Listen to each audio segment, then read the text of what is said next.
চুটিয়ে প্রচারের পর ভোট শেষ হতেই করোনা আক্রান্ত হয়ে মৃত্যু হয়েছে খড়দা তৃণমূল প্রার্থী কাজল সিনহার।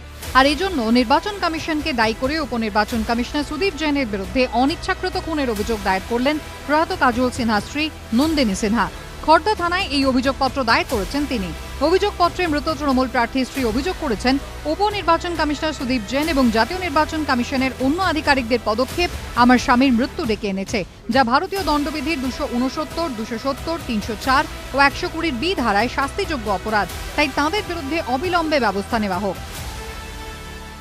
বৌদি যেটা করেছেন এটা নিশ্চিতভাবে তার ব্যক্তিগত ব্যাপার, কিন্তু আমরা এই কথাটাই বারবার করে নির্বাচন কমিশনকে বলছিলাম যে নির্বাচনটাকে 2-3 ফেজে কি 4 ফেজে, পরের দিকে যখন খুব কোভিড হলো তখন বলা হলো যে আর 3টে ফেজ আছে, একসাথে ক্লাব করে দেন। সেটাও নির্বাচন কমিশন করলেন না, এবং করলেন না এটা দেখাই যাচ্ছে যে নরেন্দ্র মোদীর সুবিধার জন্য উনি যতক্ষণ না চাইলেন ততক্ষণ নির্বাচন কমিশনের ক্ষমতা হলো না যে নির্বাচনটাকে ক্লাব করা বা প্রচারে করা।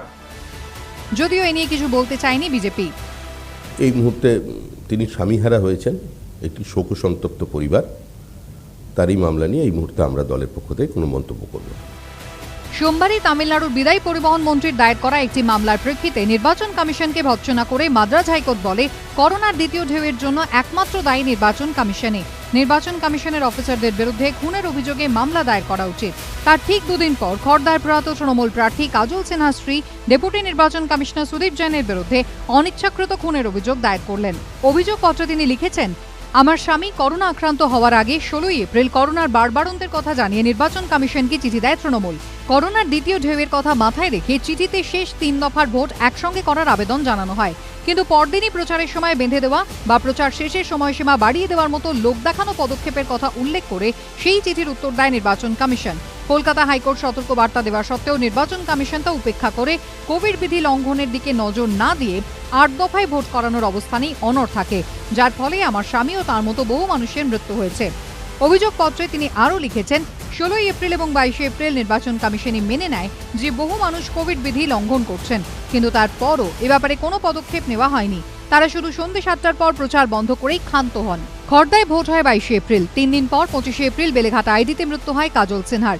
এদিকে করোনা আক্রান্ত হয়ে বুধবার হাসপাতালে ভর্তি হয়ে মোদী সরকার এবং নির্বাচন কমিশনকে আক্রমণ করেছেন তৃণমূলের রাজ্যসভার সাংসদ শান্তনু সেন। টুইটারে এই ছবি দিয়ে তিনি লেখেন, নরেন্দ্র মোদী ও নির্বাচন কমিশনকে ধন্যবাদ আমাকে অ্যাপোলো হাসপাতালে ভর্তি হতে বাধ্য করার জন্য। তিনি আরও লিখেছেন, মমতা বন্দ্যোপাধ্যায়ের অধীনে প্রথম সারির করোনা যোদ্ধা হিসেবে কাজ করেছি, তখন কিছু হয়নি। দীর্ঘ সময় ধরে ভোট প্রক্রিয়া চালানোর ঘাতক সিদ্ধান্তের জেরে আমি এবং আমার বাবা আজ করোনা পজিটিভ। ঈশ্বর আপনাদের ক্ষমা করবে না। আর করোনায় মৃত কাজল সিনহার স্ত্রীর দায়ের করা মামলা এবং করোনা আক্রান্ত শান্তনু সেনের টুইট নিয়ে শুরু হয়েছে রাজনৈতিক বাকযুদ্ধ। অনেক হয়েছে। ইলেকশন কমিশন যেভাবে তাদের কাজ করছে এখানে বাংলায়, খুনি, হত্যাকারী, মমতা ব্যানার্জি যখন চিঠি লিখেছে ফেব্রুয়ারি মাসে থেকে শোনেনি, তৃণমূল 4000 চিঠি লিখেছে ইলেকশন কমিশনকে, তার মধ্যে প্রায় 30টা চিঠি আমরা লিখেছি যে এইভাবে কোভিড এর সময় ফেজ 5, 6, 7 অ্যাটলিস্ট একসাথে করা উচিত। মার্চ মাসে বাংলায় ছিল 3000 কোভিড কেস, তারপরে হয়ে গেছে কত? এটা সব ইলেকশন কমিশন দায়ী। ওরা খুনি, ওরা হত্যাকারী। And we hope that strongest action is taken against them and the law will take its course. এটা পুরো বিজেপি কমিশন, এটা শাহ আর মোদি কমিশন আমাদের কাজলদাকে এইভাবে নিয়ে নিল। এরা ইলেকশন প্রসেস চলছে, ইলেকশন কমিশন কোনো ইনফ্রাস্ট্রাকচার নেই যে যা উনি বলবেন তা মেনে নেবেন। এই বডির কাছে কোনো পার্সোনাল ইনফ্রাস্ট্রাকচার নেই কি যে গাইডলাইন জারি করবে তাতে সব মানবে। এবার মানা উচিত, সবাই মানছে, কিন্তু কতজন মানে এটাও আছে। তৃণমূলে একজন প্রার্থীর স্ত্রী করলেন, এরকম ভারতবর্ষে অনেক লোক মারা গেছেন যেখানে ইলেকশন হয়েছে, 5টা স্টেটে অনেক লোক মারা গেছেন। অনেক লোকের যে চিফ জাস্টিস যে একটা অবজারভেশন দিয়েছেন তার এতে মমতা ব্যানার্জি তো চাইছেন কি পশ্চিমবাংলা ইলেকশন কমিশন ইলেকশনটা না করা। কিন্তু আমি একটা কথা বলছি, ইলেকশন না করালে তো 10-15 দিনের মধ্যে তো রাষ্ট্রপতি শাসন লাগু হয়ে যাবে যদি ইলেকশনটা না হয়। তাহলে কি দিদিমণি এটা ভুলে যাচ্ছেন কি রাষ্ট্রপতি শাসন লাগু হয়ে যাবে, উনি তো থাকবেন না। তো এরকম আছে, এটা পলিটিক্যাল গিমিক নেওয়ার চেষ্টা হচ্ছে, আর কিছু। কাজল সিনহার পাশাপাশি ভোট চলাকালীন করোনা আক্রান্ত হয়ে মৃত্যু হয়েছে শামশেরগঞ্জে সংযুক্ত মোর্চার প্রার্থী রেজাউল হক, জঙ্গিপুরে সংযুক্ত মোর্চার প্রার্থী প্রদীপ নন্দী এবং বৈষ্ণবনগরে নির্দল প্রার্থী সমীর ঘোষের। অভিযোগপত্রে তাঁদের কথা উল্লেখ করেছেন মৃত কাজল সিনহার স্ত্রী। একদিকে যখন করোনা আক্রান্ত তৃণমূল প্রার্থীর মৃত্যু ঘিরেই চাপানোতর চলছে, তখন অন্যদিকে কলকাতার হাসপাতাল থেকে উঠে এলো গায়ে কাঁটা দেওয়ার মতো ছবি।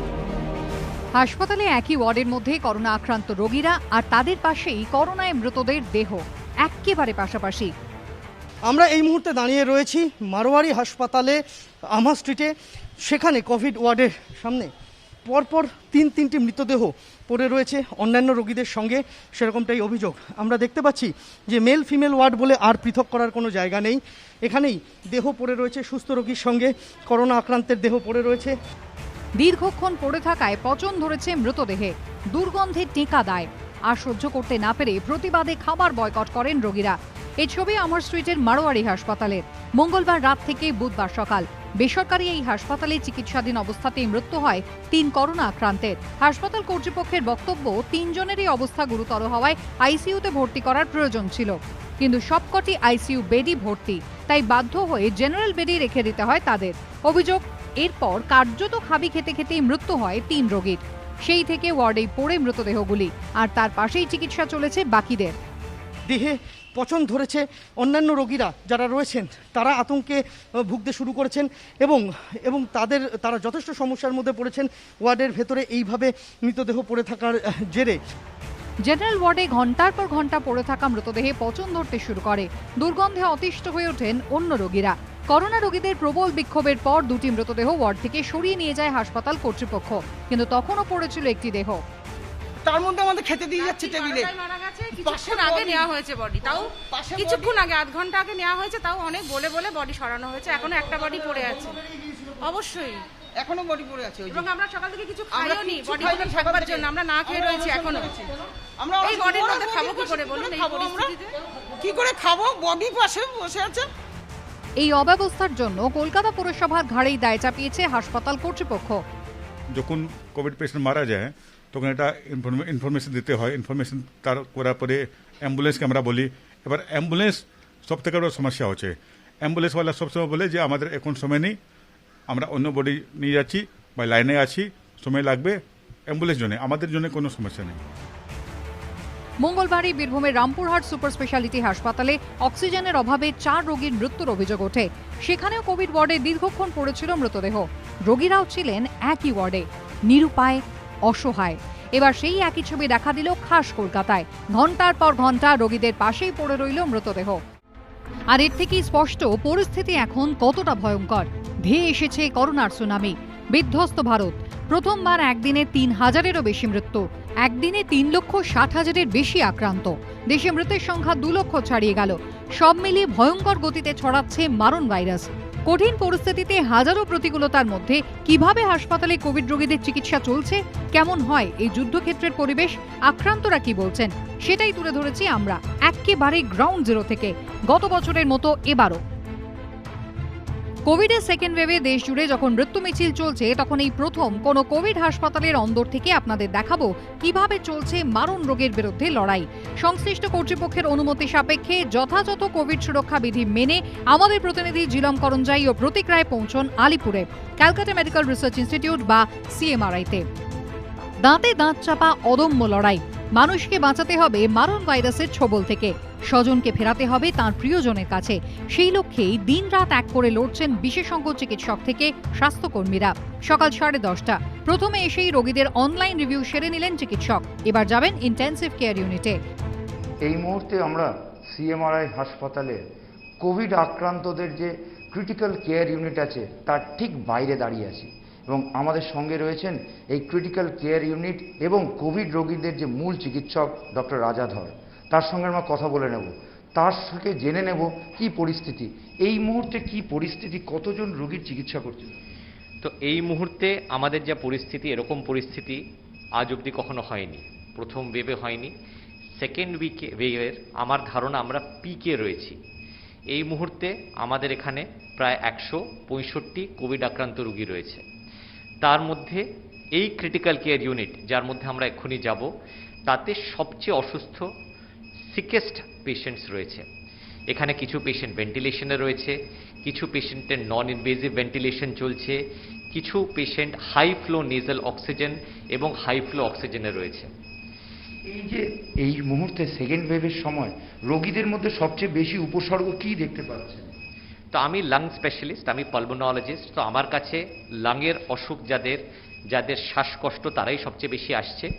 কিন্তু হ্যাভিং সেড দ্যাট, এই মুহূর্তে বেশ কিছু জিআই কোভিড, মানে পেটে ব্যথা, পেট খারাপ, আমাদের স্ক্যান করে দেখতে হচ্ছে, এরকম রোগীও প্রভূত পরিমাণে পাওয়া যাচ্ছে। যারা মাইল্ড ডিজিজ, যারা বাড়িতে হোম আইসোলেশন করছে, তার মধ্যে কিছু রোগীর এবার জ্বর নেই, কিন্তু অন্যান্য উপসর্গ, যেরকম গা হাত পায়ে ব্যথা, মাজায় ব্যথা, পিঠে ব্যথা, হাঁটতে পারছেন না, উঠে দাঁড়াতে পারছেন না।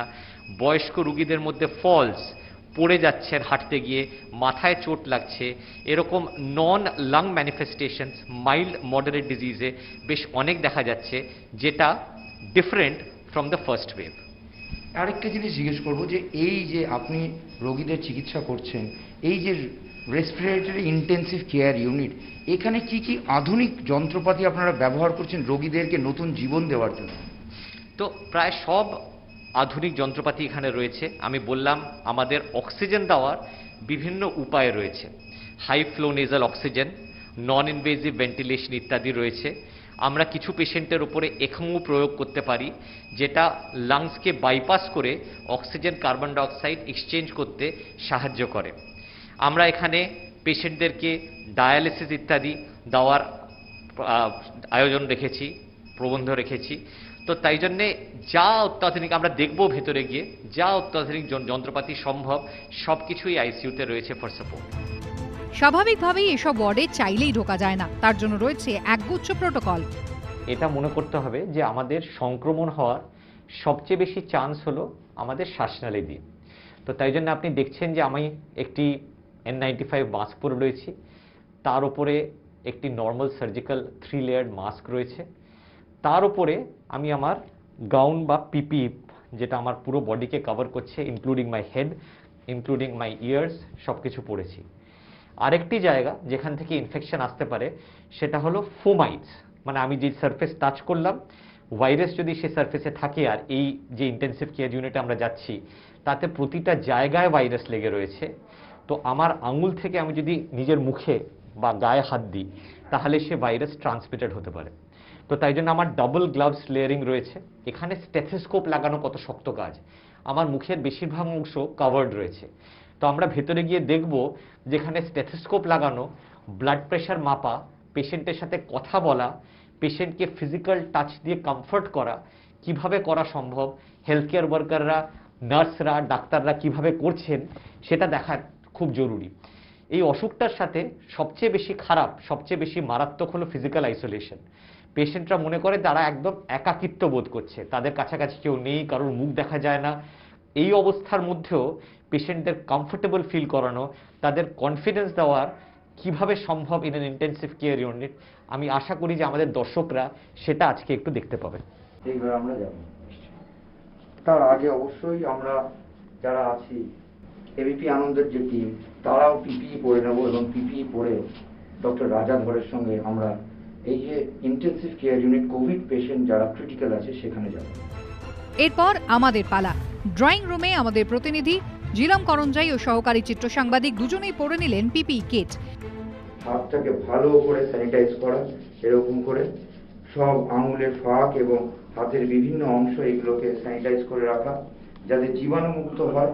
এবং এই জীবাণুমুক্ত করার পরের ধাপ যেটা হচ্ছে সেটা হচ্ছে যে হেড ক্যাপ, এই হেড ক্যাপ নেওয়া এবং এই হেড ক্যাপ নিয়ে সেটাকে এবার হেড ক্যাপ মাথায় দিতে হবে এবং মাথায় দিয়ে মাথাটা পুরোপুরি একদম আবরণে ঢেকে দিতে হবে। এটা হচ্ছে দ্বিতীয় ধাপ।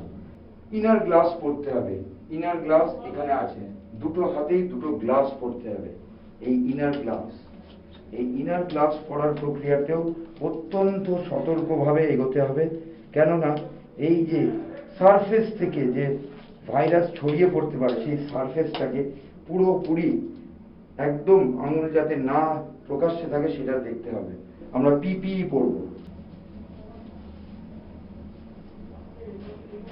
কতটা অক্সিজেন আর কতটা প্রেসার ডেলিভার্ড হচ্ছে এই সব মেশিনের জন্য, যত মেশিন ভেতরে রয়েছে। তো এর প্রেসার যখন 50-এর তলায় চলে যায় তখন ভেন্টিলেশন ভালো করে কাজ করে না, অক্সিজেন ভালো করে কাজ করে না। So it has to be just above the 50 mark এই ডেলিভারি। তো যদি কোনো সময় এর থেকে কম হয়, এই যে এত বেশি আমরা দিল্লির গল্প শুনছি, আমরা মহামারীর কথা শুনছি, তো এর প্রেসার যদি 10, 15, 20 এইসব লেভেলে আসে তাহলে the system of an intensive care crashes. ঠিক তো? তো this is one of the most important parts. এই medical gas alarm is very very important. তো প্রতিবার যখন প্রতিদিন ঢুকি, এগুলো নতুন শিখেছি যে হাসপাতালে ঢুকে প্রথম এখানে এসে দেখি প্রতিটা ইন্টেন্সিভ কেয়ার ইউনিটে যে গ্যাস অ্যালার্ম কি অবস্থায় রয়েছে না রয়েছে। আর আইসিইউর সামনে রয়েছে, ঠিক ডান দিকে যে বোর্ডটা রয়েছে সেটা হচ্ছে অক্সিজেনের যে মাত্রা এখানে ডিমান্ড কীরকম আছে তার অ্যালার্ম বক্স। এই যে মাত্রা সেটা 50-এর নিচে গেলে উদ্বেগজনক। পিপি কিট পরে দুজনে এগোলেন সিএমআরআই এর কোভিড আইসিইউর দিকে। ইন্টেন্সিভ কেয়ারে সব রুগী সংকটজনক।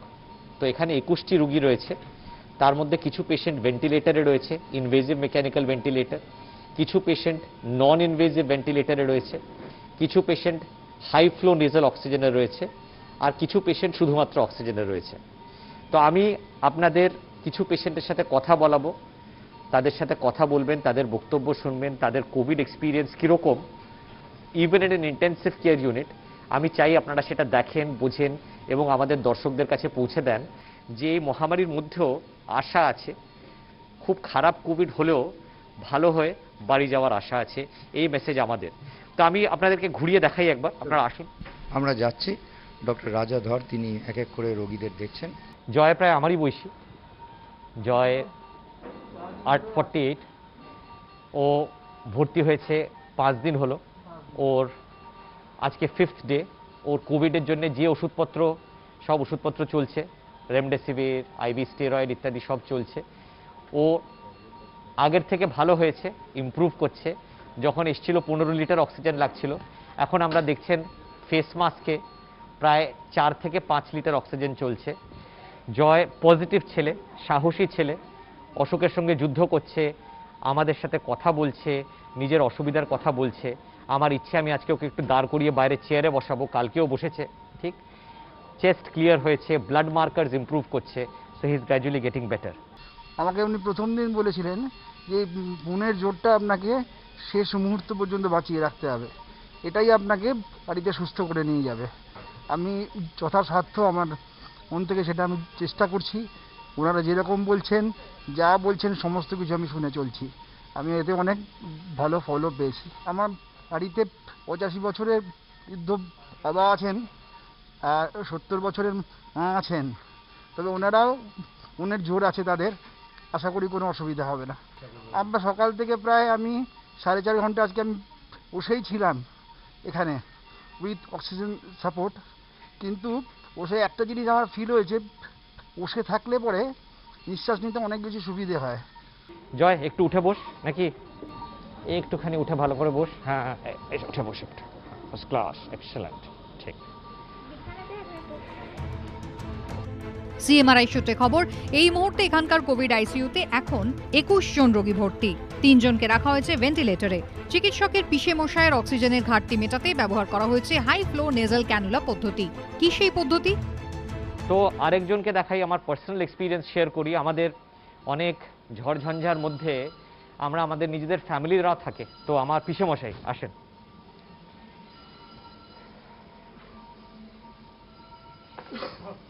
তো প্রবীর পিষেমশাই, আমি পিষেমশাইকেও বলেছি আপনারা এসে কথা বলবেন। তো প্রবীর পিষেমশাই ইজ অ্যাবাভ 80। উনি ভর্তি হয়েছিলেন আজ থেকে প্রায় 5 দিন আগে। আবার হঠাৎ অক্সিজেন রিকোয়ারমেন্ট বাড়ে, আমরা শিফট করে ইন্টেন্সিভ কেয়ারে নিয়ে চলে আসি। এদিকে তো এই মেশিনটির নাম হলো হাই ফ্লো নেজাল অক্সিজেন। এই মেশিনটি ঠিক, এটা অক্সিজেন এবং প্রেশার দুটোই প্রোভাইড করে। নর্মাল ফেস মাস্ক জয়ের ক্ষেত্রে আমরা যেরকম দেখলাম তার থেকে বেশি অক্সিজেন এই মেশিনটা প্রোভাইড করতে পারে, যার জন্য আমরা HFNO high flow nasal oxygen ব্যবহার করছি। পিসেমশাইয়ের লাংসের থেকে হার্টের কোভিডের ইম্প্যাক্ট বেশি হয়েছে, তাই জন্য হার্ট ভালো করে পাম্প করতে পারছিল না বলে লাংসের মধ্যে জল জমেছিল। কাল থেকে আমরা জল বের করার চেষ্টা করেছি। কাল যখন এসছিলেন তখন 80% অক্সিজেন লাগছিল, এখন 34% অক্সিজেন লাগছে। এই যে মেশিনটা হাই ফ্লো নেজাল অক্সিজেন, দুটো জিনিস নাম থেকে বোঝা যাচ্ছে, দুটো জিনিস আছে, একটা হলো ফ্লো আর 2 নম্বর হলো অক্সিজেন। এটা অক্সিজেন ক্যানুলা থেকে ডিফারেন্ট। এই যে দেখতে পাচ্ছেন এই ক্যানুলাটা মোটা হয়, চওড়া হয়, এটা দিয়ে ফ্লো এবং অক্সিজেন দুই যায়, ঠিক? তো তার জন্যে লাংসের ভিতর যে জল জমেছে সেটা বাইরের দিকে যায়, ব্লাড ভেসেলের মধ্যে যায়, যাতে ব্রিদিং ইজিয়ার হয়। তো কাল আমরা 80% অক্সিজেনে ছিলাম, এখন আপনারা মনিটরে দেখতে পাচ্ছেন সেটা কমে আমরা 34%-এ গেছি। অনেকটা ভালো, অনেকটা ভালো, আমি অনেকটা ভালো আছি। এই যে এইখানে এই সাপোর্টগুলো দেওয়া হয়েছে, চিকিৎসক তো বলছে মনের লড়াই চালিয়ে যেতে, তো আপনি কিভাবে নিজেকে এই যে লড়াই চালাচ্ছেন? আমি লড়াই চালাবার জন্য আমার নিজের একটা মানসিক একটা জোর আছে ছোটবেলা থেকেই, কারণ আমি স্পোর্টসম্যান ছিলাম। আমি না ওই সামাজিক কাজের সঙ্গে, লেখার সঙ্গে ইত্যাদি ইত্যাদির সঙ্গে আমি মানে হাঁটতে পারছিলাম না, কিছুটা হাঁটতে পারছি, হাঁটলেই হয়ে যাচ্ছিলাম শ্বাসকষ্ট, সেটা থেকে অনেক সুস্থ আছি। এই আপনার সঙ্গে কথা বলতে পারছি, আমি কথা বলতে পারছেন, হাঁটতে পারছেন, এবং গতকাল থেকে আজকে অনেকটাই তার শারীরিক অবস্থার উন্নতি হয়েছে। তিনি বললেন যে মনের জোর ফিরে পেয়েছেন, এবং এই যে HFNO মেশিন, সেই মেশিনটা আমরা দেখতে পাচ্ছি, তাতে তিনি চিকিৎসায় সাড়া দিচ্ছেন। চিকিৎসকরা এবং এখানকার স্বাস্থ্যকর্মীরা লড়াই চালিয়ে যাচ্ছেন, এবং এখানে যে প্রবীণ নাগরিক তিনি যে কোভিডের সঙ্গে লড়াই করছেন, এই লড়াইটা কি প্রবল সেটা তিনি জানালেন, এবং এটাও বললেন যে এই HFNO মেশিনের সাহায্য নেওয়ার পর তিনি হাঁটতে পারছেন এবং কথাও বলতে পারছেন দীর্ঘক্ষণ, যেটা তিনি গত কয়েকদিন আগেও করতে পারছিলেন না। ইতিমধ্যেই সুস্থ হয়ে উঠছেন কেউ কেউ। তাদের বাড়ি পাঠানোর আগে চিকিৎসকরা ভালো করে বুঝিয়ে দিচ্ছেন কি করতে হবে। দেখা গেল রোগীকে ধীরে ধীরে হাঁটাচ্ছেন চিকিৎসক ও নার্স, তারপর তার অক্সিজেনের মাত্রা মাপা হলো। ইন্টেন্সিভ কেয়ার ইউনিটে সংকটজনক সকলে, তবে তার মধ্যে অনেকে দ্রুত উন্নতি করছে, কেউ কেউ ধীরে উন্নতি করছে, তবে বেশ কিছু রোগী আছে যাদের উন্নতি হয়েছে এবং তাদেরকে জেনারেল ওয়ার্ডে স্থানান্তরিত করা হবে। এবং এই যে ওয়ার্ডে চিকিৎসকরা রোগীদের কিভাবে পরীক্ষা করেন, তাদের ফুসফুস ঠিকভাবে কাজ করছে কিনা, হৃদযন্ত্র কিভাবে কাজ করছে, তাদের শরীরের তাপমাত্রা, এই যেখানে অত্যন্ত সংক্রামক এই ব্যাধি, এই সংক্রামক ভাইরাস, সেটার সঙ্গে নিজেদেরকে সুরক্ষিত রেখে সুস্থ করার যে লড়াই, সেটাই দেখছি। এই মুহূর্তে চিকিৎসক রাজাধর এবং তার টিমের যারা সদস্য তারা এসছেন, এমন একজনের সামনে তিনি এখন হাসছেন, কারণ তিনি নিজে নমস্কার করছেন। তাকে এখন কিছুক্ষণ পরেই চিকিৎসকরা প্রাথমিক সিদ্ধান্ত নিয়েছেন জেনারেল ওয়ার্ডে, অর্থাৎ কোভিড জেনারেল ওয়ার্ডে স্থানান্তরিত করা হবে। এবং কি পরিস্থিতি হয়েছিল এবং এখন কি পরিস্থিতি, তাকে কিভাবে পরীক্ষা করে চিকিৎসকরা সিদ্ধান্ত নিচ্ছেন, আমরা সেটা দেখব। অমরনাথ বাবু চলেন আমরা একটু হেঁটে আসি, আসুন। দাঁড়া, নর্মালি যেরকম করি আমরা সেরকম তাড়াহুড়ো নয়। হ্যাঁ, 3 দিন আগে বেড থেকে নড়াচড়া করতে পারছিলেন না, 6 থেকে 8 লিটার অক্সিজেন লাগছিল, নড়াচড়া করলে শ্বাসকষ্ট হচ্ছিল। লাস্ট 2 দিন ধরে, গতকাল থেকে অমরনাথবাবু হাঁটছেন, অক্সিজেন নাক থেকে চলে গেছে। এর অনেকটাই কৃতিত্ব অমরনাথবাবুর, ওনার স্পিরিট, ওনার সাহস, উনি যেভাবে এই রোগের সঙ্গে লড়াই করেছেন, আমার মনে হয় ইজ অ্যান এক্সাম্পল অন্য লোকেদের জন্যে যারা মানসিকভাবে ভেঙে পড়ছেন, ভয় পেয়ে যাচ্ছেন তাদের তুলনায়। তো নর্মাল পদ্ধতি হলো এই যখন উনি বেড থেকে উঠলেন তখন ওনার স্যাচুরেশন 95% ছিল। আমাদের কাজ হলো যে বেডে পেশেন্টকে বসিয়ে আমরা আবার তার স্যাচুরেশন কত সেটা দেখি। হাঁটলে লোকের অক্সিজেন লেভেল কমে, হাঁটলে অক্সিজেন লেভেল কমে। তো তাই জন্যে এটা লাগানোর পরে আমরা মনিটরে দেখব যে 95 থেকে আমাদের অক্সিজেন লেভেল কত হয়েছে। সেটা যদি খুব বেশি না কমে তাহলেই আমরা এখান থেকে অমরনাথ বাবুকে শিফট করব।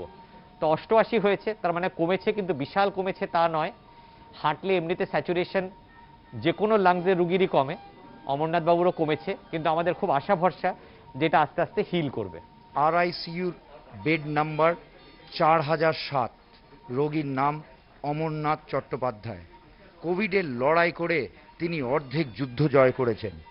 এই আইসিইউতে তিনি ছিলেন এবং সংকটজনক ছিলেন, সেই জায়গা থেকে ধীরে ধীরে উন্নতি করেছেন। তার সঙ্গে আমরা কথা বলবো।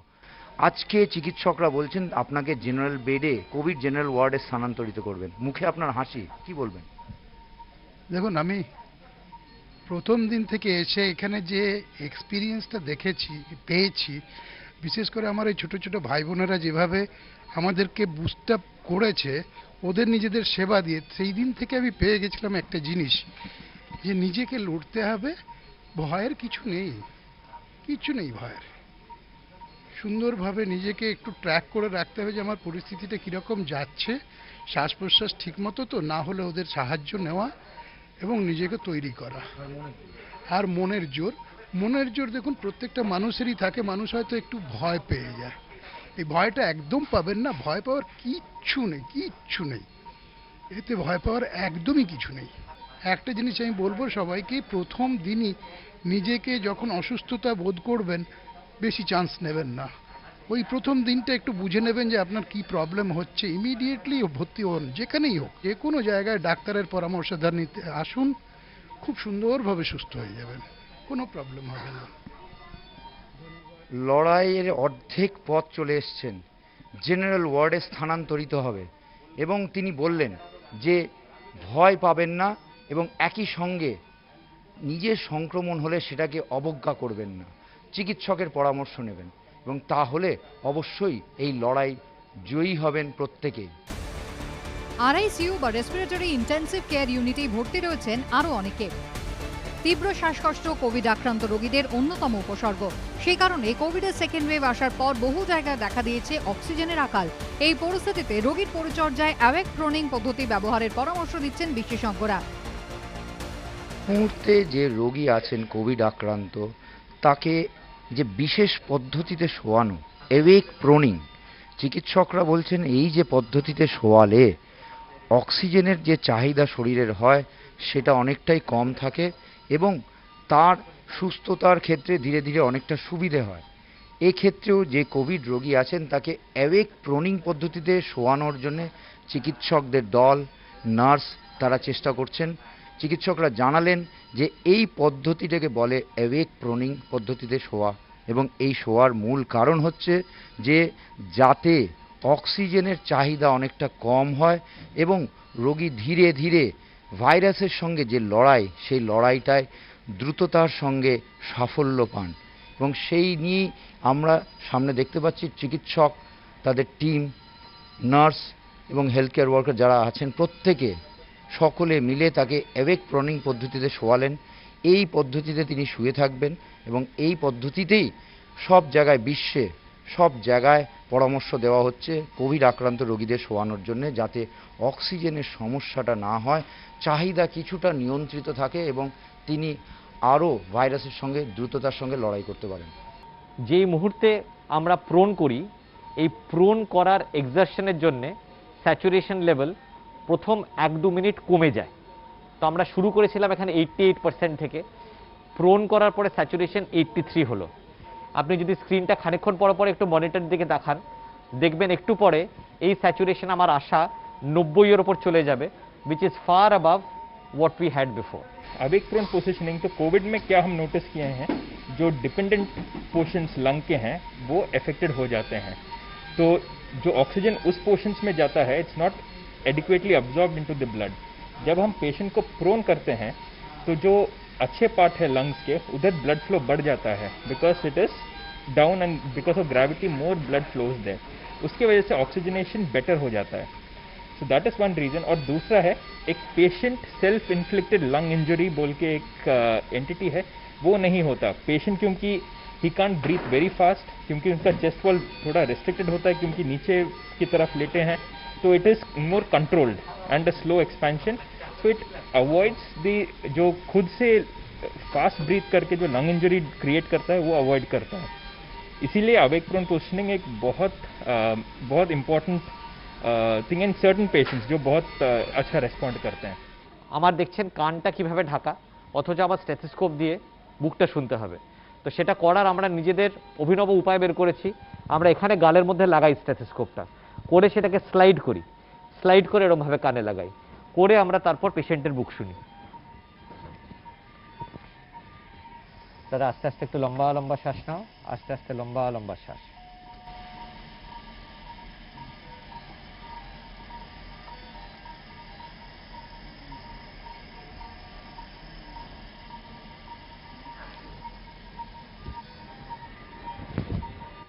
পেশেন্টদের আই কন্ট্যাক্ট দরকার, তো তাই জন্য পেশেন্ট যদি এরকমভাবে শুয়ে থাকে তাহলে তাদের সাথে কথা বলা অসুবিধাজনক।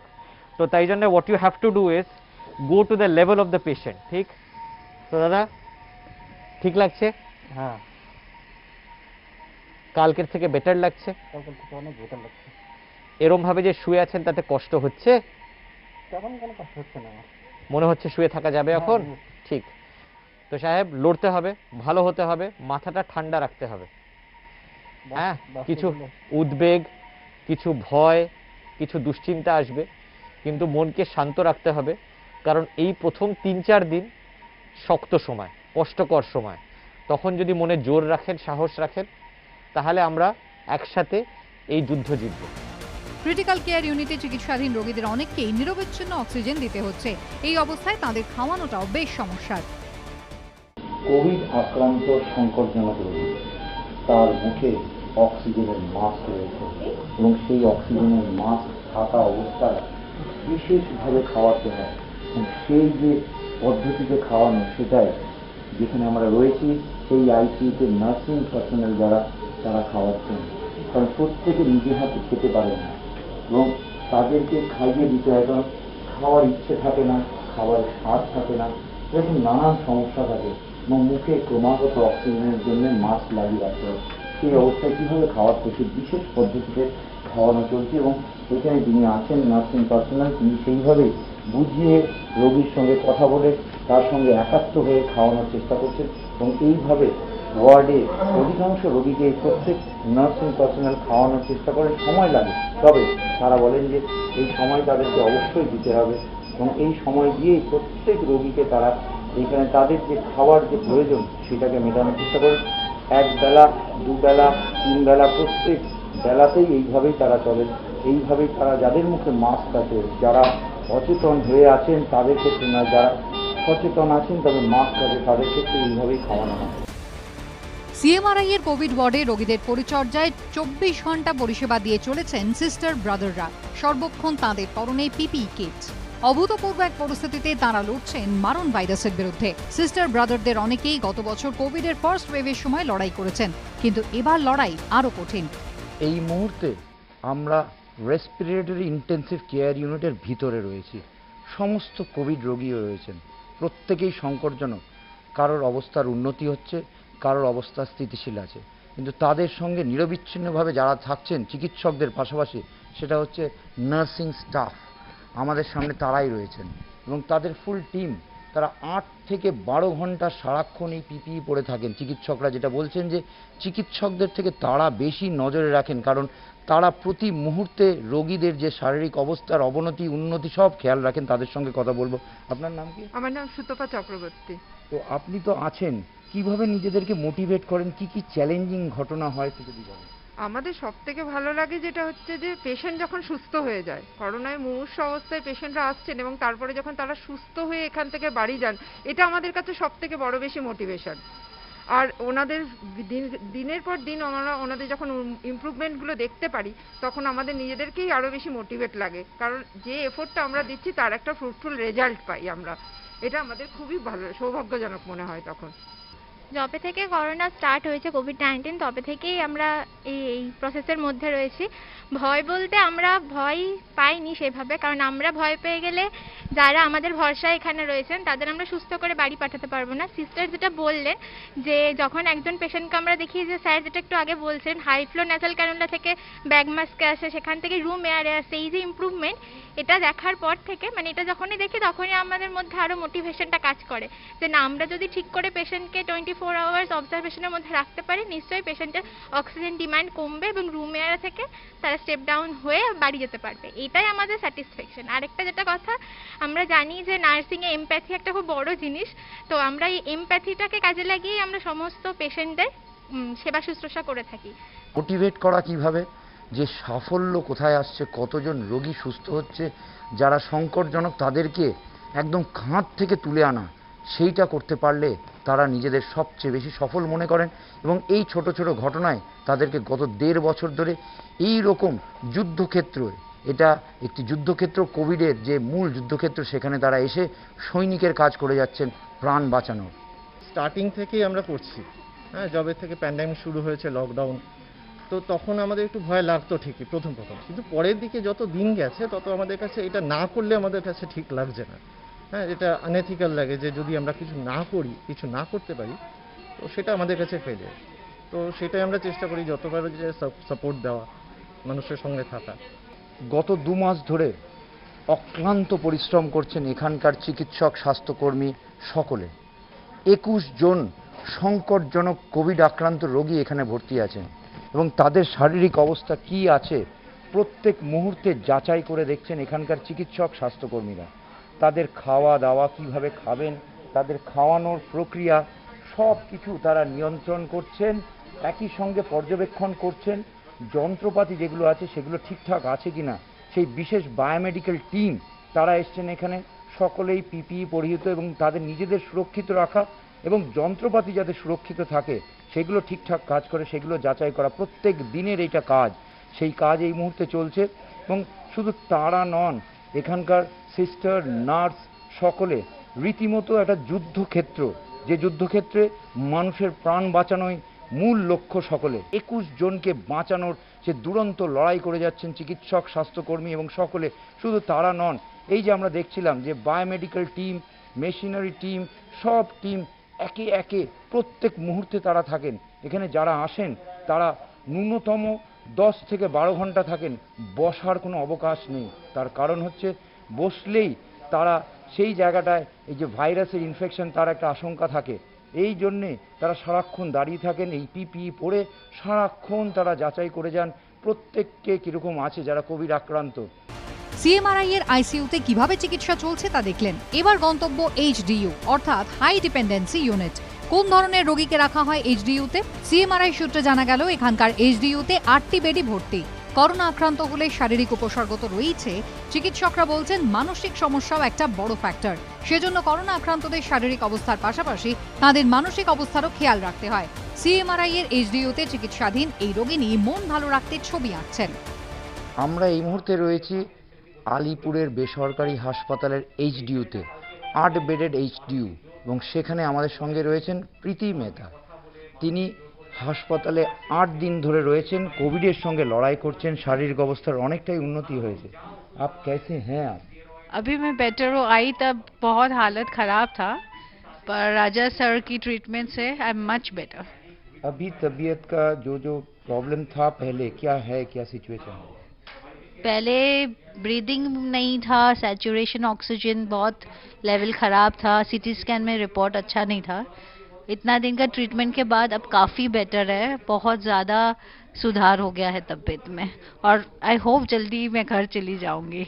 এই এইচডিইউতে যারা যারা রয়েছেন তাদের শারীরিক অবস্থা অবশ্যই অতি সংকটজনক নয়, তবে সংকটজনক, এবং তাদের ক্ষেত্রে নন ইনভেসিভ বিভিন্ন যে ব্রিদিং মেকানিজম সেগুলো দেওয়া হচ্ছে, সেইগুলো দেখে দেখে ধীরে ধীরে তাদের অধিকাংশেরই উন্নতি হচ্ছে। কারোর বেশি সময় লাগছে, কারোর কম সময় লাগছে, তবে চিকিৎসকরা যেটা জানাচ্ছেন যে যারা আসছেন তারা অনেকটাই বিলম্ব করছেন এবং বিলম্ব করায় এই সমস্যা হচ্ছে, তবে সকলের ক্ষেত্রেই তারা লড়াই চালিয়ে যাচ্ছেন। এইচডিইউতে অ্যাকচুয়ালি আমাদের সেমি ক্রিটিক্যাল পেশেন্ট থাকে, খুব ক্রিটিক্যাল আরআইসিইউতে থাকে, মানে আইসিইউতে থাকে, আর সেমি ক্রিটিক্যাল মানে যাদের oxygen requirement is quite high, যেটা হচ্ছে ওয়ার্ডে ম্যানেজেবল নয়, তাদেরকে আমরা এখানে রাখি। এই ওয়েভে তো সিচুয়েশনটা অনেকটাই খারাপ টু বি অনেস্ট, মানে পেশেন্টরা অনেক বেশি ক্রিটিক্যাল, অনেক বেশি সিমটোমেটিক, মানে অ্যাসিমটোমেটিক পেশেন্টের সংখ্যা রিলেটিভলি কম, এবং যদি প্রোগ্রেসটা আমরা দেখি তো অনেক লং স্টে হচ্ছে, মানে তারা রিকভারিটা খুব স্লো, ইনভলভমেন্টটা খুব সিভিয়ার, লাং ইনভলভমেন্ট এটসেট্রা রয়েছে। এইবারের সেকেন্ড ওয়েভটা তো ডেফিনেটলি অনেকটাই খারাপ দেন ফার্স্ট ওয়েভ। সিএমআরআই এর অন্য একটি তলে আছে সিঙ্গেল এইচডিইউ। মোট 27টি সিঙ্গেল এইচডিইউ এর অধিকাংশই এখন ভর্তি।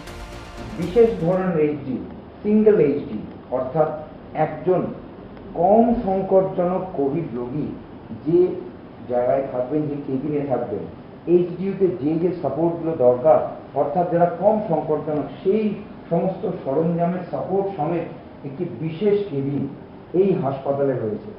এই যে কেবিন, সেই কেবিনেই আমরা রয়েছি এখন। তবে এরকম 27খানা কেবিন রয়েছে বলে হাসপাতাল সূত্রে জানা যাচ্ছে।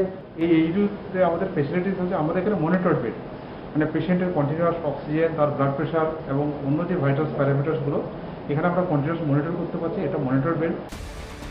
করোনা আবহে ক্রমাগত রোগীর চাপ বাড়ছে বিভিন্ন হাসপাতালে। জ্বর সহ বিভিন্ন উপসর্গ নিয়ে অনেকেই আসছেন সিএমআরআইতে। এর মধ্যে কোভিড নন কোভিড বিচার করাটা অত্যন্ত গুরুত্বপূর্ণ একটা পর্যায়। এবিপি আনন্দর ক্যামেরায় উঠে এলো এমার্জেন্সিতে আসা রোগীদের কিভাবে পরীক্ষা করা হচ্ছে। সিএমআরআই এর এমার্জেন্সিতে আসা রোগীকে প্রথমে ফিভার ক্লিনিকে নিয়ে যাওয়া হয়। সেখানে উপসর্গ দেখে তার কোভিড কিনা তা বোঝার চেষ্টা করা হয়। কোভিড পরীক্ষার ব্যবস্থাও আছে ফিভার ক্লিনিকের মধ্যে। পরিস্থিতি খারাপ হলে রোগীকে পাঠানো হয় বিশেষ আইসোলেশন রুমে। বাকিদের ক্ষেত্রে চিকিৎসকের সিদ্ধান্ত অনুযায়ী পাঠানো হয় জেনারেল ওয়ার্ডে। সিএমআরআই এর কোভিড ওয়ার্ডে কর্তব্যরত এক চিকিৎসক অত্যন্ত উদ্বেগের তথ্য দিলেন। তিনি জানালেন, হাসপাতালে আসা অধিকাংশ রোগী যাদের শ্বাসকষ্ট বা পেটের সমস্যা আছে তাদের বয়স কম। প্রথম অবস্থায় যখন রোগীদের ভর্তি করা হয় যে ধরনের পরিকাঠামো, সেরকম একটি জেনারেল কোভিড ওয়ার্ডে রয়েছে আমরা। আলিপুরের বেসরকারি হাসপাতাল সিএমআরআই সেই জেনারেল কোভিড ওয়ার্ডে রয়েছে। এখানে পুরুষ এবং মহিলা রোগীদের রাখা হয়েছে এবং আমরা দেখতে পাচ্ছি প্রত্যেকে এখানে রয়েছে যে বেডে, প্রত্যেকটি বেডের মধ্যে একটি বিশেষ দূরত্ব আছে। এই দূরত্ব অবশ্যই রাখা দরকার। একটাও বেড খালি নেই, তার কারণ প্রত্যেক দিন অসংখ্য মানুষ কোভিড আক্রান্ত হয়ে আসছে। যারা খারাপ ওদেরকে আমরা এসবিতে শিফট করি, ওখানে আমরা চেষ্টা করি। And means after a month আমরা দেখেছি যে মর্টালিটি এই মানে আফটার ট্রিপল মিউটেন্ট বেরোবার পর, তবে মানে খুবই কন্ট্রোলে রয়েছে, মর্টালিটি খুবই কম, আর পেশেন্টটা খুব ভালোভাবে যাচ্ছে। আমরাও চেষ্টা করি যে যা হোক কোনোভাবে, যত বেশি হোক ওর কাছে গিয়ে ওকে কত কথা বললেই একটু ভালো লাগে প্রথম, বাকি তো ওষুধ রয়েছেই। এই সেকেন্ড ওয়েভে ফিভার মানে আগেবারও যা সিমটমস ছিল সেটা আছে। জ্বর আছে, কাশি আছে, শ্বাসকষ্ট আছে, লুজ মোশন হচ্ছে, লস অফ টেস্ট হচ্ছে, লস অফ স্মেল হচ্ছে। কিন্তু দ্য প্রবলেম ইজ আগেবার পেশেন্টস হয়তো ভয়ের জন্য একটু তাড়াতাড়ি চলে আসতো হসপিটালে, এখানে অনেক পেশেন্টস লেট আসছে। এইবার এই লেটের জন্য হয়তো অনেক পেশেন্টস অক্সিজেন ডিপেন্ডেন্ট হয়ে যাচ্ছে বা আইসিইউতে ভর্তি করতে লাগছে। কিন্তু এই যা লেট করে আসছে পেশেন্ট বা বেড পাচ্ছে না, এটার জন্য হয়তো চিকিৎসা একটু লম্বা করতে লাগছে। আমার শুরুতে একটু ব্রিদিংয়ের সমস্যা ছিল, যার জন্যে আমার হসপিটালাইজ হওয়া, আর তারপরে আইসিইউতে, তারপর আইসিইউ থেকে জেনারেল ওয়ার্ডে, আর এখন বাড়ি ফিরবো আজ। আইসিইউতেও তিনি গিয়েছিলেন, লড়াইটা যথেষ্ট প্রচণ্ড ছিল। সেখান থেকে ফের জেনারেল ওয়ার্ডে এবং এরপরে আজকে বাড়ি যাবেন। যথেষ্টই খুশি, এবং তিনি যেটা বললেন যে বাড়িতে আরও অনেক সদস্য তারা কোভিড আক্রান্ত, তিনি যথেষ্ট লড়াই করেছেন এবং লড়াই করে আজকে সুস্থ হয়ে বাড়ি ফিরবেন। করোনার দ্বিতীয় ছবলে গোটা দেশের ভয়াবহ অবস্থা। লাফিয়ে লাফিয়ে বাড়ছে আক্রান্তের গ্রাফ, মৃত্যু মিছিল চলছে, তার উপর অক্সিজেন আর হাসপাতালে বেডের আকাল।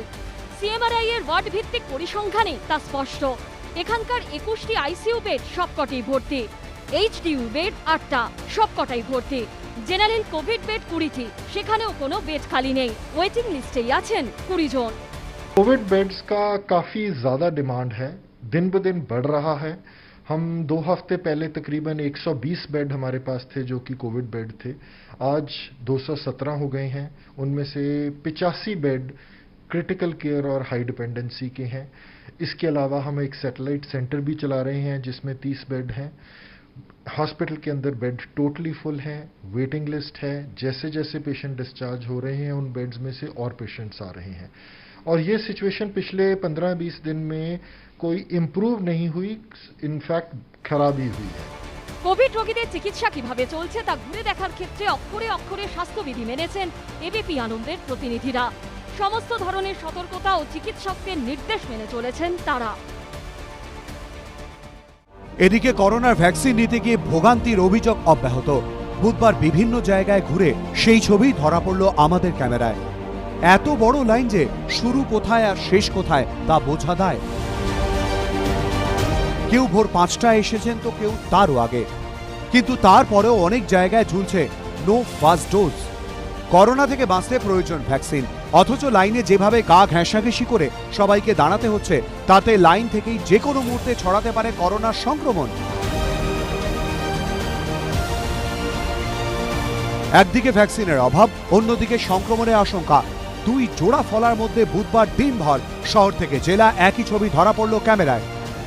এদিন সকাল থেকেই ভ্যাকসিনের জন্য লাইনের ছবি ধরা পড়ে কলকাতার 1 নম্বর সুপার স্পেশালিটি হাসপাতাল এসএসকেএমে। বিভিন্ন সরকারি হাসপাতালে এই মুহূর্তে টিকাকরণের চাপ সবথেকে বেশি। তার কারণ বেসরকারি হাসপাতালগুলিতে টিকা পরিমাণ প্রায় তলানিতে এসে ঠেকেছে, ফলে বেসরকারি হাসপাতালে টিকাকরণ এমনিতেই কার্যত মুখ থুবড়ে পড়েছে। সেই জায়গায় দাঁড়িয়ে সবথেকে বেশি ভিড় সরকারি হাসপাতালগুলিতে। এসএসকেএম হাসপাতালে আমরা এই মুহূর্তে দাঁড়িয়ে রয়েছি। ভিড়ে ঠাসা টিকাকরণ কেন্দ্র, লাইন দীর্ঘ থেকে দীর্ঘতর হচ্ছে।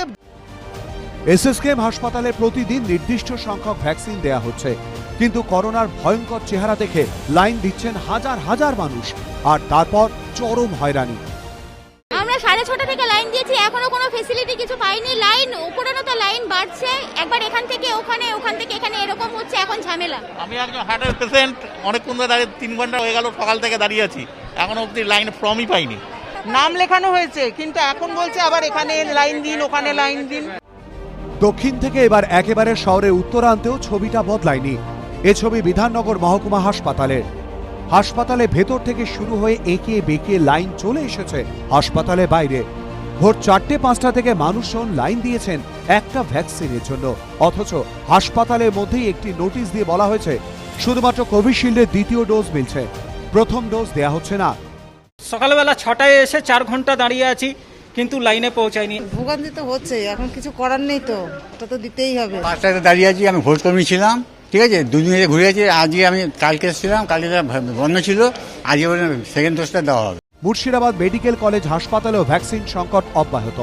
আশপাশের এলাকা, যেটা জানা যাচ্ছে যে মুর্শিদাবাদের আশপাশের এলাকায় সেখানে টিকাকরণ পর্যাপ্ত না হওয়ায় গোটা চাপটা এখানে আসছিল, কিন্তু এই মুহূর্তে এই ঘাটতি ধরা পড়ার কারণে শুধুমাত্র যারা দ্বিতীয় ডোজ নিতে এসেছেন তারাই কিন্তু লাইনে আজকে দাঁড়িয়েছেন। আজকে ফার্স্ট ডোজ নিতে এসেছি, অনলাইনে আমরা বুক করেছি, তা ওনারা টাইম দিয়েছেন 28 তারিখ 11টার সময়, তাই এসছি। এনারা এখন বলছেন ফার্স্ট ডোজ হবে না। স্টক অ্যাট হ্যান্ড, যাতে সেকেন্ড ডোজটা দেওয়া যায়, যারা পাচ্ছে তাদেরটা যেন ডিস্টার্ব না হয়, কারণ দুটো ডোজ না পেলে এফেক্টিভ হয় না, তাই তাদেরটা আগে ইনশিওর করাটা দরকার। তাই হাতে যে স্টক আছে সেটাতে যাতে সেকেন্ড ডোজটা এফেক্টেড না হয় সেটা ইনশিওর করাটা ফার্স্ট কাজ। 1 মে থেকে শুরু হতে চলেছে 18 থেকে 44 বছর বয়সীদের ভ্যাকসিনেশন। এখনই যদি এই পরিস্থিতি হয় তখন তো চাহিদা আরো বাড়বে। কিভাবে মিটবে ভ্যাকসিনের চাহিদা, এটাই বড় প্রশ্ন। অনেকে ভাবছেন সরকারি না হোক বেসরকারি হাসপাতালে গিয়ে ভ্যাকসিন নেবেন, কিন্তু রাজ্য প্রশাসন জানতে পেরেছে বর্তমানে রাজ্যের বেসরকারি হাসপাতালগুলিতেই 1 লক্ষ মানুষ ভ্যাকসিনের প্রথম ডোজ নেওয়ার পর দ্বিতীয় ডোজের জন্য হাপিত্তেশ করে বসে আছেন। এই পরিস্থিতিতে বেসরকারি হাসপাতালগুলির সঙ্গে কথা বলে রাজ্য সরকার সিদ্ধান্ত নিয়েছে দ্রুত পর্যাপ্ত ভ্যাকসিন আনিয়ে এই সংকট মোকাবিলা করা হবে। সেজন্য ভ্যাকসিন প্রস্তুতকারক সংস্থাগুলির সঙ্গে কথা বলে দ্রুত টিকা আনিয়ে দেওয়ার ব্যবস্থা করবে সরকার। 5 মে থেকে রাজ্যে 18 ঊর্ধ্বদের সার্বিক ভ্যাকসিনেশন কর্মসূচি শুরু হওয়ার কথা। বাংলার কোটি কোটি মানুষ সরকারি হাসপাতালের উপর নির্ভরশীল, কিন্তু সেখানেও ভ্যাকসিনের সংকট। এই পরিস্থিতিতে বেসরকারি হাসপাতালগুলিকে সাহায্যের পাশাপাশি রাজ্য সিদ্ধান্ত নিয়েছে সরকারি হাসপাতালে যাতে পর্যাপ্ত ভ্যাকসিন মজুদ থাকে তা নিশ্চিত করতে দ্রুত প্রয়োজনীয় পদক্ষেপ করা হচ্ছে। এদিনই রাজ্যে এসে পৌঁছেছে 4 লক্ষ কোভিশিল্ড ভ্যাকসিন। বর্তমানে ভ্যাকসিন দেওয়া হচ্ছে 45 বছর বা তার বেশি বয়সীদের, কিন্তু ইতিমধ্যেই দেশের নানা প্রান্তে ভ্যাকসিনের আকালের অভিযোগ উঠতে শুরু করেছে। এরই মধ্যে 1 মে থেকে 18 বছর বা তার বেশি বয়সী প্রত্যেকে ভ্যাকসিন নিতে পারবেন বলে ঘোষণা করেছে কেন্দ্রীয় সরকার। ফলে চাপ এখনকার থেকে বহুগুণ বাড়বে। তখন কি হবে? উদ্বেগ আরও জোরালো করে বুধবার রেজিস্ট্রেশন শুরুর পর দীর্ঘক্ষণ অ্যাপে রেজিস্টারই করতে পারলেন না অনেকে। তৃতীয় দফার টিকাকরণে নাম নথিভুক্তকরণের প্রথম ঘণ্টাতেই জোর বিপত্তি। প্রযুক্তিগত ত্রুটির কারণে কোউইন পোর্টাল বিকল হয়ে পড়ে বলে অভিযোগ। 18 বছর কিংবা বেশি বয়সীদের ভ্যাকসিন নেবার জন্য রেজিস্ট্রেশন শুরু হয় বুধবার বিকেল 4টে থেকে। কোউইন বা আরোগ্য সেতু অ্যাপে লগ ইন করে নাম রেজিস্টার করার প্রক্রিয়া। কিন্তু এদিন বিকেল থেকে অ্যাপে নাম রেজিস্টার করতে গিয়ে অনেকেই প্রবল সমস্যার মুখে পড়েন। অভিযোগ কারোর ক্ষেত্রে লগ ইন হচ্ছিল না, কারোর ক্ষেত্রে লগ ইন হলেও ওটিপি আসছিল না। একসময় কোউইন অ্যাপটি ক্র্যাশ করে বলেও অভিযোগ। রেজিস্ট্রেশন শুরুর দিনেই এমন অভিযোগ শুনে অনেকে বলছেন এরপর তো চাপ আরও বাড়বে, তখন কি হবে? বিষয়টি নিয়ে উদ্বিগ্ন বিভিন্ন হাসপাতালের আধিকারিকরাও। কেন্দ্র ঘোষণা করেছে 1 মে থেকে 18 বছর বা তার বেশি বয়সীদের ভ্যাকসিনেশন শুরু হবে। কিন্তু অত ভ্যাকসিন আসবে কোথা থেকে? কিভাবে তা কেনা যাবে? অত ভ্যাকসিন কি বাজারে আছে? উৎপাদকরা কি এখনই এত ভ্যাকসিনের যোগান দিতে পারবে? এসব প্রশ্নের সুনির্দিষ্ট উত্তর নেই বহু বেসরকারি হাসপাতালের কাছে। वो कन्फ्यूजन है, अभी हमें उसके लिए कोई क्लैरिटी नहीं मिली। परसों एक नोटिफिकेशन आया था जिसको लेके चलते ये बोला गया था कि जो करंट मॉडल है वो डिसकंटिन्यू कर दिया जाएगा। करंट मॉडल मैं समझाना चाहूँगा क्या है। हम रोज सुबह पोर्टल में पैसा जमा कराते हैं, हमें वायल्स मिलती हैं, 30-40 वायल्स मिलती हैं।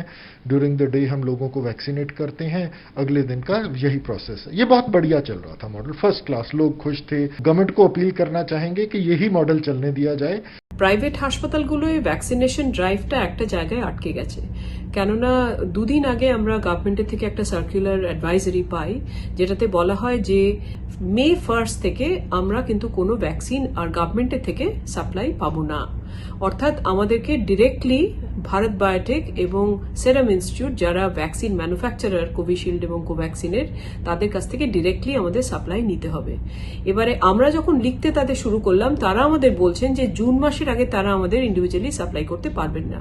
অর্থাৎ কিনা মে এবং জুন এই দুটো মাস আমরা প্রাইভেট হাসপাতালরা ভ্যাকসিনেশন ড্রাইভে যোগদান দিতে পারবো না, কারণ আমাদের কাছে ভ্যাকসিনই নেই। বিষয়টি নিয়ে রাজনৈতিক স্তরেও শুরু হয়ে গেছে তরজা। 18 থেকে যেটা নেওয়া হবে মানে 45 পর্যন্ত, সেই সংখ্যাটা কিন্তু একটা বিশাল সংখ্যা। সেই সংখ্যাটা বিশাল সংখ্যা, সুতরাং সেই বন্দোবস্ত এবং ব্যবস্থা বা ইনফ্রাস্ট্রাকচার, এই ব্যবস্থা সেগুলো সমস্ত করেছে কিনা, বা সেই সমস্ত ততজনের ওষুধ বা ইয়ে পাঠিয়েছে কিনা কেন্দ্রের সরকার, মানে ভ্যাকসিন, টিকা, প্রতিষেধক, সেগুলো দেখার বিষয়।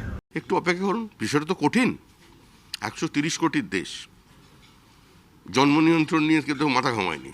মানুষের চাপ তো বেড়েই চলছে পৃথিবীর ওপরে। অন্যান্য দেশের থেকে আমাদের দেশ এই জায়গায় একটু প্রতিকূল অবস্থায় দাঁড়িয়ে আছে। বিপরীত অবস্থায় দাঁড়িয়ে প্রচেষ্টা হচ্ছে, আমার মনে হয় সমাধান হয়ে যাবে। কেন্দ্র অবশ্য কোউইন অ্যাপ ক্র্যাশের অভিযোগ মানতে নারাজ। তাদের বক্তব্য, কোউইন অ্যাপ ক্র্যাশ করেনি, এটি মসৃণভাবেই কাজ করেছে। 3 ঘন্টায় এই অ্যাপে ভ্যাকসিনেশনের জন্য 80 লক্ষের বেশি নাম নথিভুক্ত হয়।